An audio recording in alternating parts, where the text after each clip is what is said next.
film is incompetent. Do you think maybe there are so many car crashes in this movie because the writers were trying to tell us something? Or was their subconscious trying to tell them something?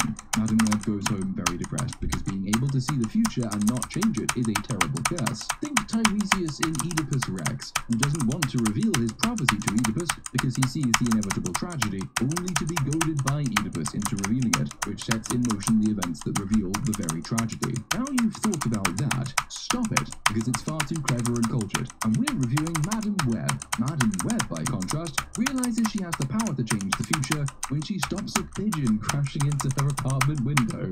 Yeah, that is the level we're at. Not that high, tragic Greek babe shit. Oh yay, finally we're back with Evil again. He's my favorite character. Evil has recruited a woman to do his typing for him. Such a progressive guy. The NSA still hasn't changed its passwords, or registered an unusual login, or deactivated Easy MILF's account, or even become aware of her murder by spider venom. So Evil's assistant, whom we shall call Malfeasance, logs into the NSA's worldwide surveillance program. She says it knows everything. There is nowhere to hide. Then, because this film's target audience hasn't actually evolved into multicellular organisms yet, she does another of those direct-to-the-audience exposition dumps.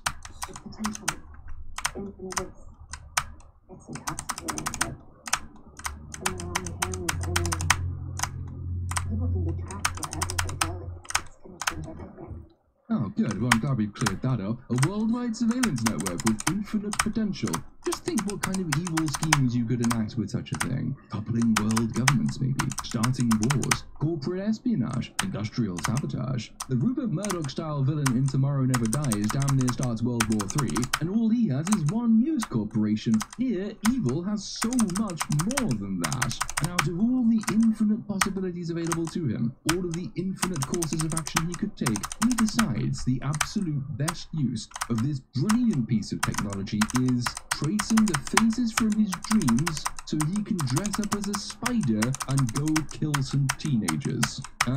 Let's leave aside that the machine can somehow take images from his dreams and recreate them digitally, which is just, I mean, fuck it, why not? Infinite potential, etc. Let's also leave aside that it's the most user-friendly interface in the world, so that Malfeasance has absolutely no trouble getting to grips with how the system works. That's not a problem really either. No, the problem is that having used this limitlessly powerful device to track the faces of his dream killers, Evil's preferred course of action is to dress as a spider and go murder them. I mean, just think of all the more efficient alternatives he has available to him. He could fabricate crimes. He could implicate them in terror offences. It's 2003 after all. In the United Kingdom, after we had our own terrorist attack on 7/7, the police shot a Brazilian guy about 50,000 times in the back because he hopped over a railing while looking slightly foreign. It's quite easy to get people for terror offences in 2003. Hell, he could make them into police and military targets. He could use his vast wealth to hire assassins.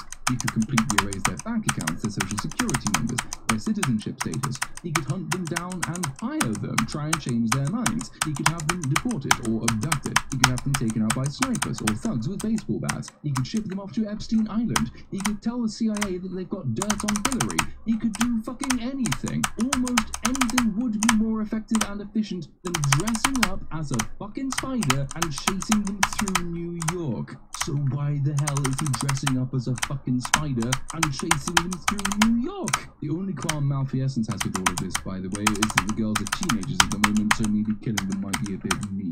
And this occasion is yet another example of the most sublimely awful dialogue you're ever likely to hear from a film.